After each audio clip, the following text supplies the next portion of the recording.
maatiiwwan waaqayyoo kan jaalattan waaqayyoommoo hundumarra caalchisee kan isin jaalatu bakkee fi lafa jirtanitti jaalalli Kiristoos arjummaan isaa isiniif haa baay'atu. Addarraan baasnu deessu waaqayyo kan taate kennaa guyyaa jimaataa waadaa fannoo jalaa sababa cubbuu keenyatiif fayyina kan nuuf taate dubaree Maariyaamiin maqaan ishii kan ulfaate ol kan nuuf jedhee nuuf haa ta'u. Egaa kaa dorgommii gaafiif deebii macaafa qulqulluu marsaa 8ffaa bu'aa kitaaba seeraa keessaa boqonnaa 21 hanga 40 maqaa abbaa kan ilmaa Hafuura qulqulluu waaqa tokko amiin. Gaafii tokkoffaan akkas nuun jedha. Waaqayyo samii fi dachee guyyaa meeqatti uume?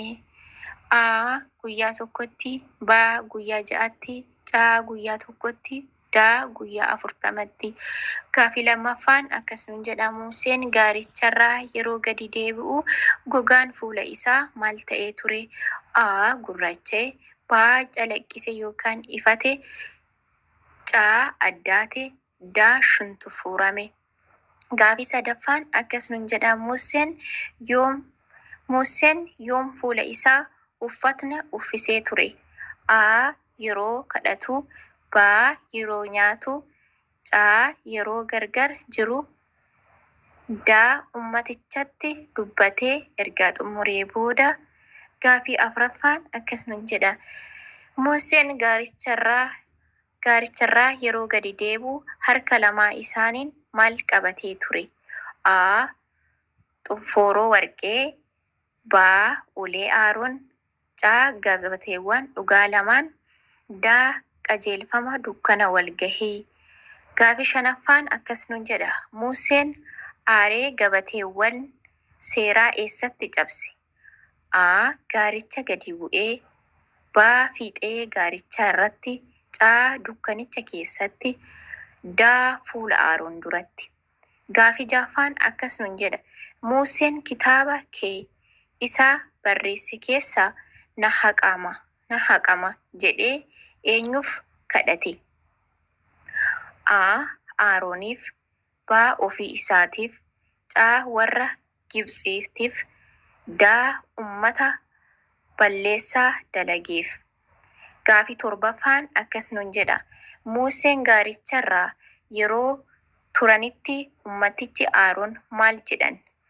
A godoon nuuf ijaari, B biddeena nuuf kenni, C gara Gibxiitti nu deebisi, D waaqolii nu duraa deemaniin nuuf tolchi. Gaafii 8ffaa warroonni warqee walitti qabaman wal qore. Gaafii 8ffaan warroonni Aaroon. Gaafii 8ffaan dhiifama. Gaafii 8ffaan warqee walitti qabame maaliin qore? Aaroon warqee walitti qabame maaliin qore? Gaafii 8ffaa irraan deebi'aa. Aaroon warqee walitti qabame maaliin qore? A madooshaadhaan, B meeshaa qoraaniin, C goraadeedhaan, D dhagaan. Gaafii 9ffaan Waaqayyo Museedhaaf gaaricharratti maal sitti argisiise?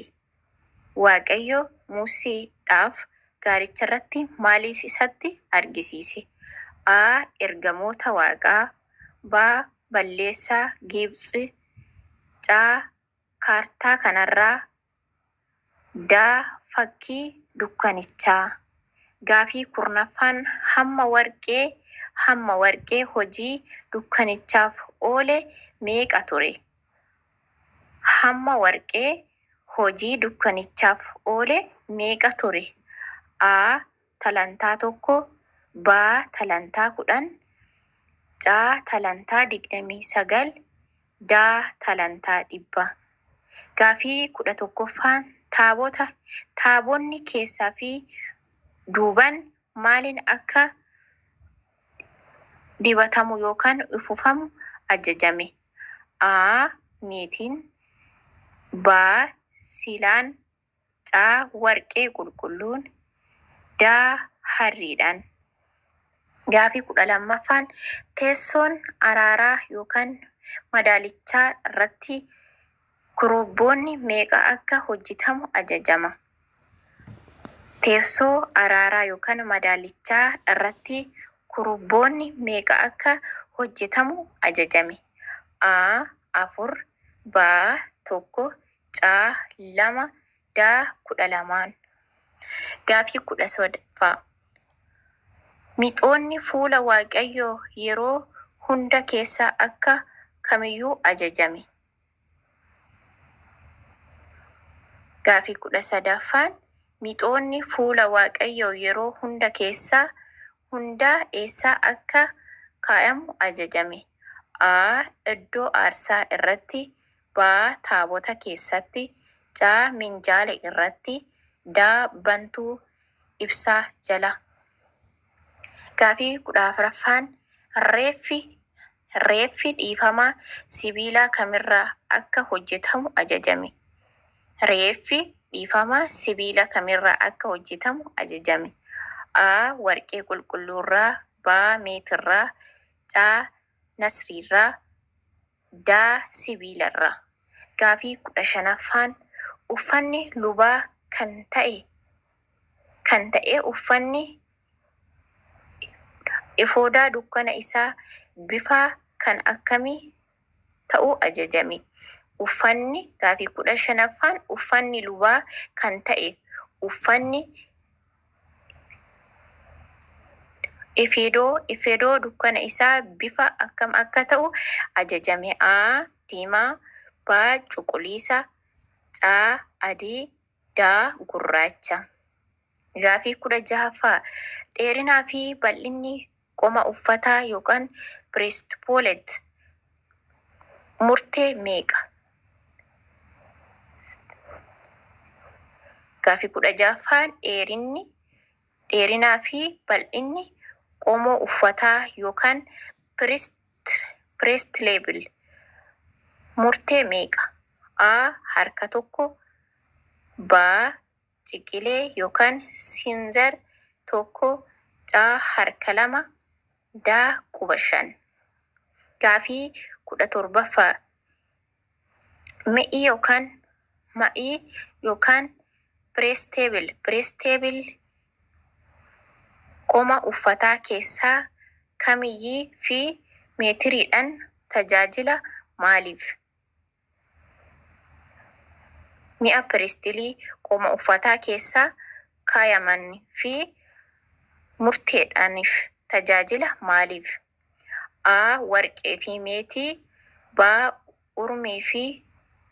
urmii fi tuumii, C cilaaltotaa fi gabateewwan seeraa, D manan fi ulee. Gaafii 18ffaa zayitiin dibata qulqullummaa luboota foon namaa irratti akka dhangala'u hayyamama. A hin hayyamamu, B eeyyen Israa'eloota hundaaf, C warra dhukkubsataniif qofa, D moototaaf qofa. Gaafii 19ffaa mi'a dhiqannaa yookaan